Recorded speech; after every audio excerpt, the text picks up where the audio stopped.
Is it true? Do we believe those words? I can just let go, right? Yeah. I thought that was a apt song for this morning's message because we're talking about change. Of course, the part of us that is not connected necessarily with the truth of who and what we truly are spiritually has a lot of problems with change, doesn't it? Yeah. So I want to talk about that because, in Unity, we call this a practical spirituality. So we don't do the spiritual bypass where we just talk about the truth, nothing but the truth, so help me God, We talk about the reality of the human experience. That's the what? Relative. That's what, get up every morning, put our feet on the ground. We walk in this body. We have to eat. We have to take care of this thing. We have a mind that, it's like a puppy and runs off here and runs off there and needs constant attention and always asking for more or more of this and less of that. We're seeking what we don't have out of a sense of lack, and we're resisting those things that we have too much of or we don't want in our life. And so we have this human condition, right?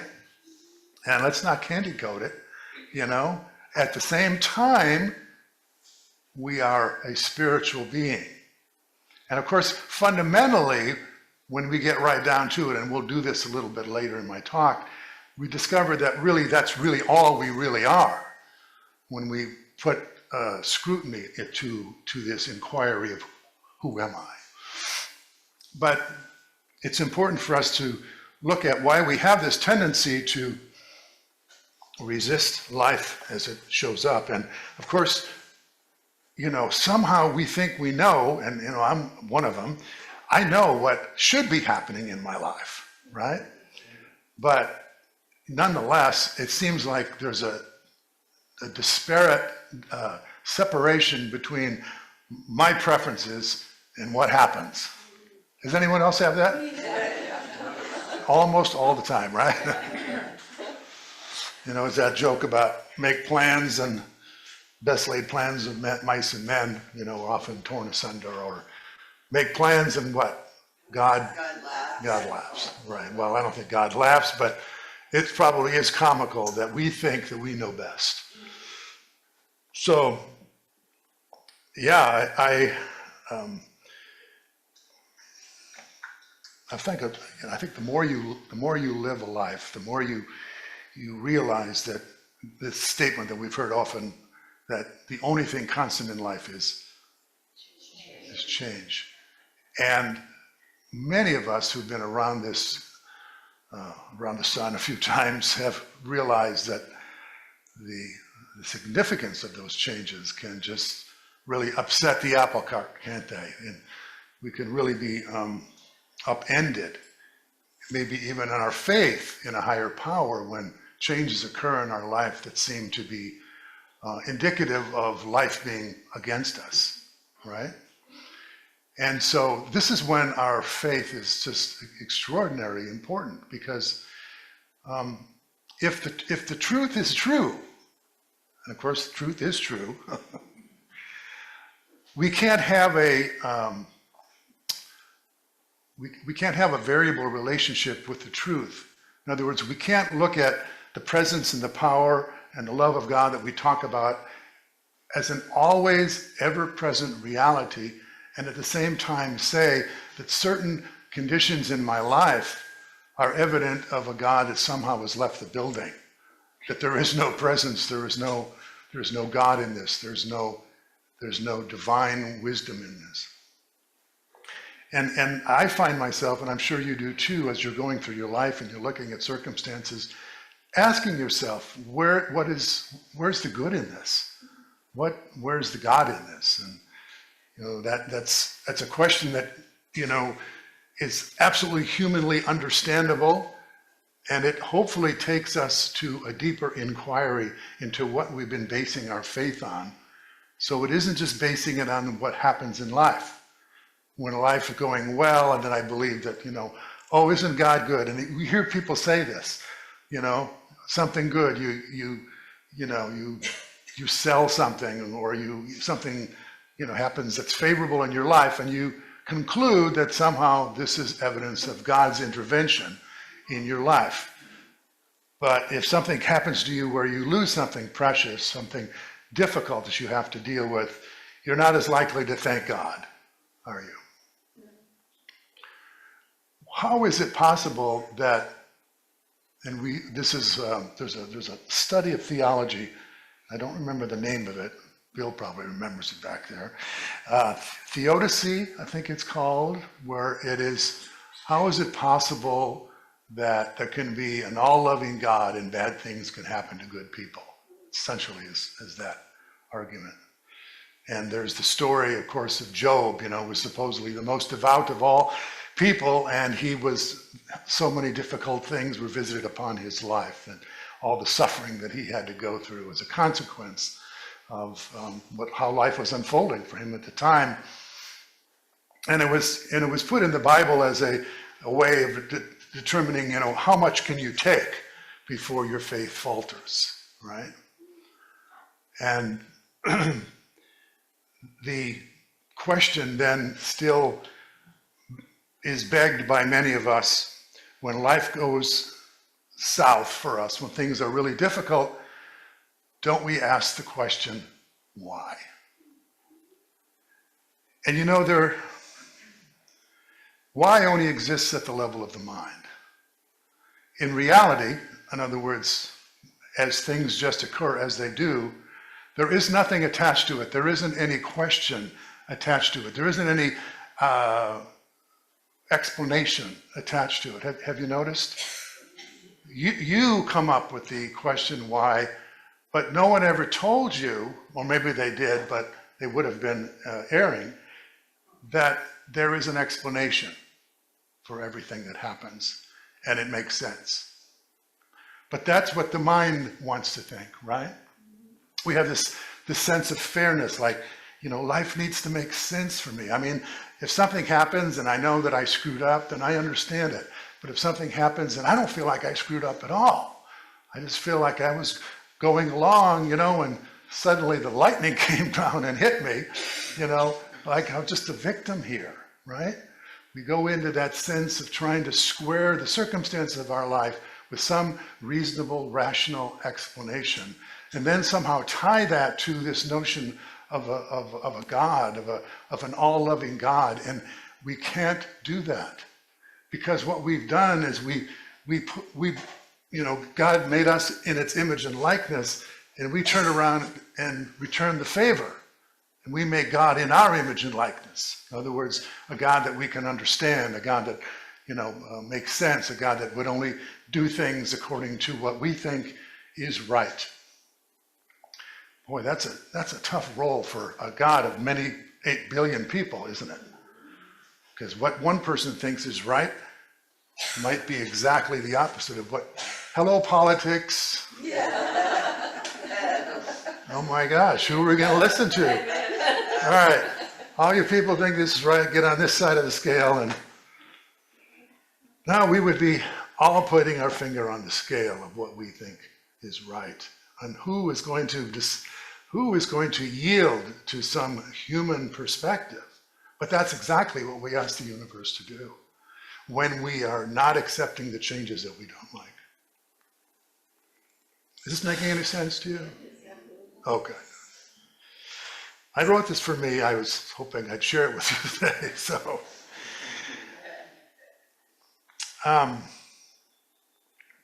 Course in Miracles says this: whatever is true is eternal and cannot change or be changed. Now we're going to the high ground, folks. Spirit is therefore unalterable because it is already perfect. But the mind can elect, this little fella right here, can elect what it chooses to serve. Yes? And have you heard this one? The limit that's put on choice is that it cannot serve what? Two masters. Oh, grasshopper. Choose today who you will serve. Right? When we serve the mind, guess what happens? We experience the ups and downs of life, right? The Tao is up, the Tao is down. She loves me not. He's here, he's gone. My life and my well-being are tied together. So when things are going the way I like, God is good, and when things are going bad, what happened to that God? And we might even come up with an anti-God, right? And then explain it that way. But in unity, we kind of make it kind of hard for us to stay there very long because we have this thing called the one presence and the one power. And it says that there's only one, only one power. God, the what? The good. God, the good, not good some of the time? You mean not God the good when things are going the way they're supposed to? Or doesn't God have any days off when God is like, oh, God slipped today? You know what he let happen? The Seahawks lost. Or whatever. We all have our version of that. But if it's true that there's only one presence and one power, and that never changes, that's always true when she loves me, when she doesn't, when he's doing it right, when he's not, when I'm abundant, when I'm not. If there's a constancy to that, then what must we do in order to reconcile our experience with the truth? Surrender! Mutants, surrender. It's a big leap of faith, though, isn't it, sometimes? What is the good here? I just ask God to lead and guide me. Ask for God and to show you? Yes. That there is a talk or a prayer, and I've given it before, and it's show me the good. I'm not seeing it. The veil is down. The veil is looking through our human perceptions and our neediness as human beings. When we say I, and we're identified with less than our spiritual truth, we are identifying all of the places where we are vulnerable and where life needs to be a certain way for us to be okay. Do you know this? Right? So let's just do a little practice here. And you've probably done this before. I think I've done this with you before. So when we say I, without becoming spiritual right away, what do we say I am? What are we referring to when we say I? Person. A person. And would that be the body? Body. The body, okay. Do you know this, that every day millions of cells in your body die off and new ones are born, right? And that in 7 years, all of the cells that you currently have now have been regenerated. So what I are we talking about in terms of the body? The one 7 years ago is not even around anymore, but when you were a 2-year-old, you said I. When you were a 3-year-old, you said I. When you're whatever age you are now, you say I. Could it be the body? Was that something that didn't change? No, it did change. How about your thoughts? Because so many of us are in our mind all the time, right? Yeah. Well, have you noticed? Do they change? Oh, yeah. Too fast to count. Faster than we can even calculate, right? In fact, some people, there's a joke that says, it is not safe to walk the streets of my mind. Whoa. You don't want to be in that alley, And then there's our feelings, our lovely feelings. The feelings never change, right? She loves me not. What about our beliefs? Sometimes I know what I believe. I'm a good Christian, I'm a Jew, I'm a Muslim, I believe in God, I believe. What if you changed faiths? What if you were a good Christian and now you're an agnostic? Would you still call yourself I? Are you still an I? You can't even hold on to your beliefs. What about your name? I'm Larry. Could I change my name? Yeah, absolutely. And would I still be I? Yeah. Yeah. Now my me may have changed, but my I would not. So could you think of anything that doesn't change? Your soul. Yeah, your soul. So what is that? What is that? Spark.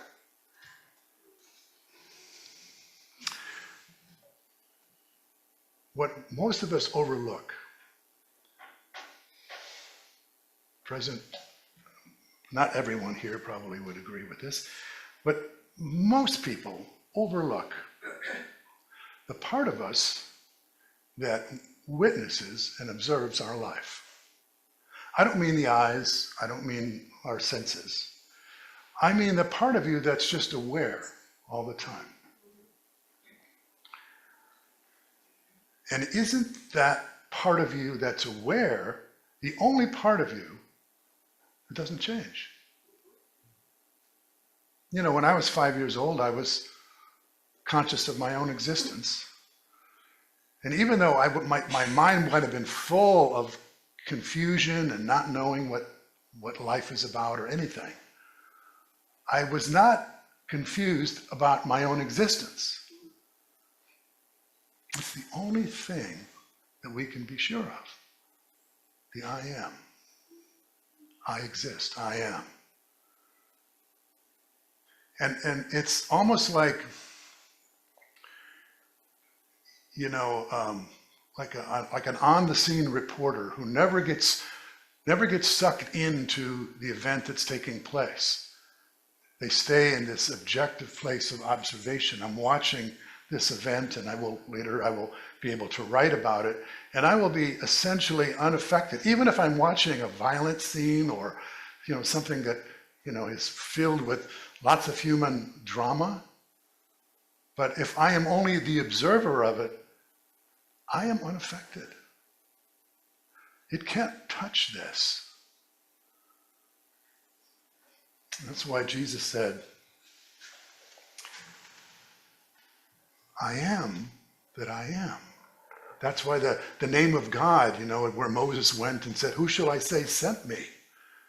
Tell them that I am that I am. This is the essence of the divine. And it lives in you and as you. It's never been apart from you. And if we talk about you, that's really the only truth that there is about you. Because everything else we've already said, we've sort of dismantled you if you're identified as body, mind, thoughts, feelings, beliefs, etc. So when you say I, you're in the supernal realm of truth. And this is how we live our life in the vicissitudes and the vagaries of life doing what we wanted to, life not doing what we wanted to. In the midst of that chaos, in the midst of that ever-changing circumstance and situation and reality that we call my life, there is a deeper sense of I that is truly life, the universal life, that I am an expression of. It's like, it's a metaphor that's been 1,000 times, the wave in the ocean. The wave rises up, it takes on its particular form, and it seems to be a separate, unique entity, except what? What's it made of? Water. Ocean. The wave never stops being the ocean. It takes its form, it has its unique experience in that form, it goes crashing on the beach or wherever, and then when it dissolves, when it returns, it doesn't become something other than what it always was. Guess who I'm talking about? I. This is how we navigate change.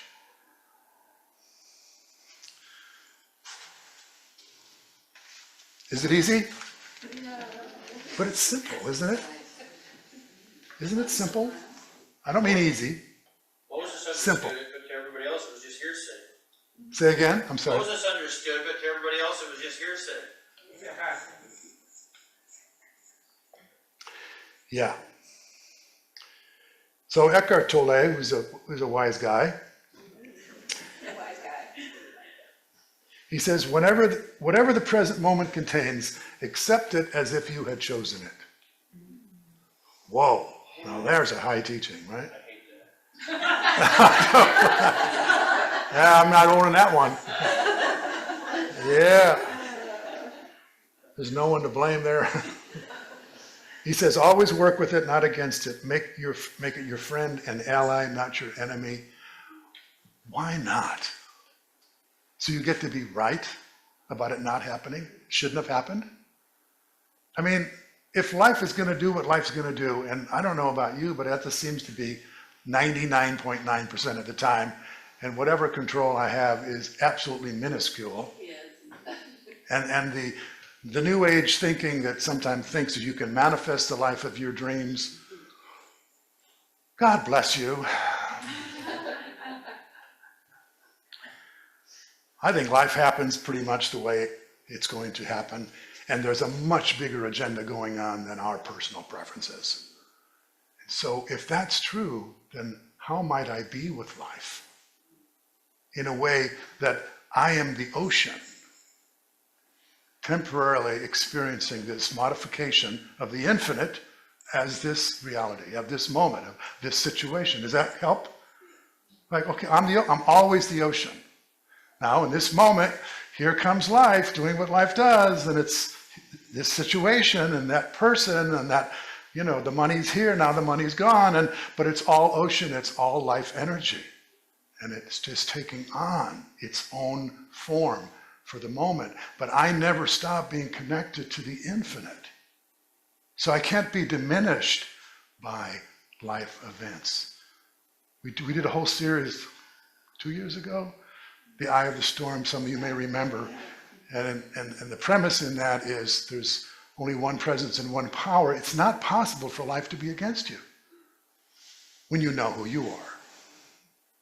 It's only possible for life to be against you when you were being who you were not, who is limited, this body, this mind, these circumstances, and my preferences. Then life can be against you. But if you are one with the one presence and the one power, which you can't be anything other than that, because that's life expressing itself in this form that you currently occupy, in the form of your situations.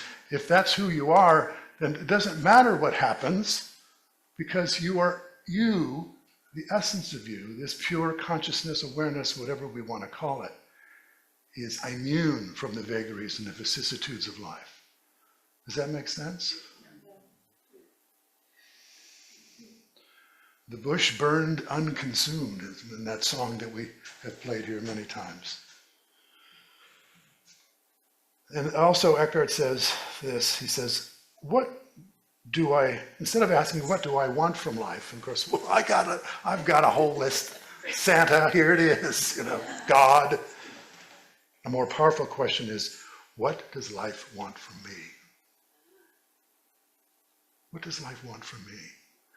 Did you see how that goes from being very, to what does life want from me? Not my will, but thine be done.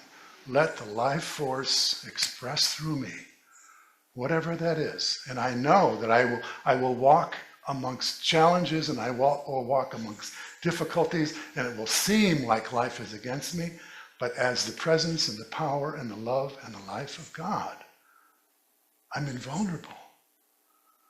Bring it on.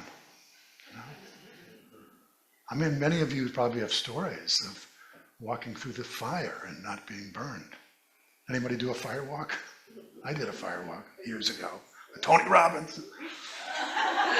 Found out later it was just kind of a sham,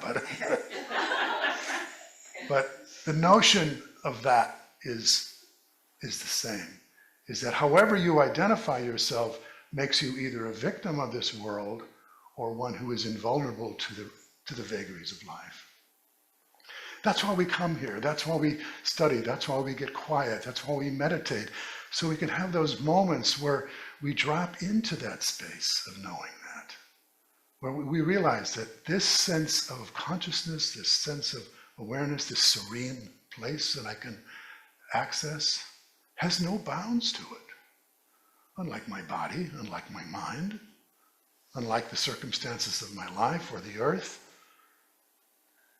It's unbounded. I don't even have a sense of when it began. It's always been here. And it has no sense of an end date. There's no expiration date on the I am. And when we talk about something that's eternal and infinite, I think we kind of know what we're talking about, don't we? And that's you.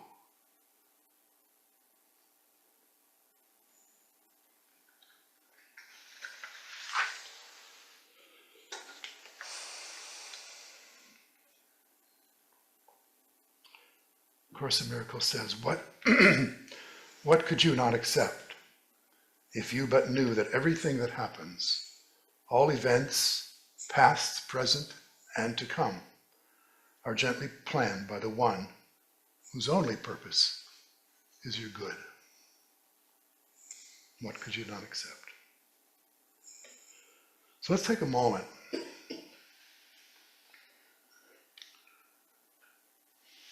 We turn within, we close our eyes so that we are no longer seduced by thinking that we are bound to form.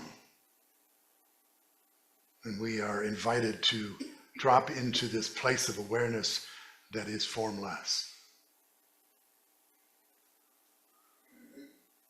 And we give thanks for these teachings because they open the inner eye, that they reveal the truth that is not bound or affected by ups and downs and circumstances of life. We give thanks that the essence of us that's always been here, from the time we were first conscious to this very moment, has never changed. It is this capacity to be with life, whatever arises, and not be diminished. Because we are life itself. We are the wholeness of life, aware at this point of consciousness.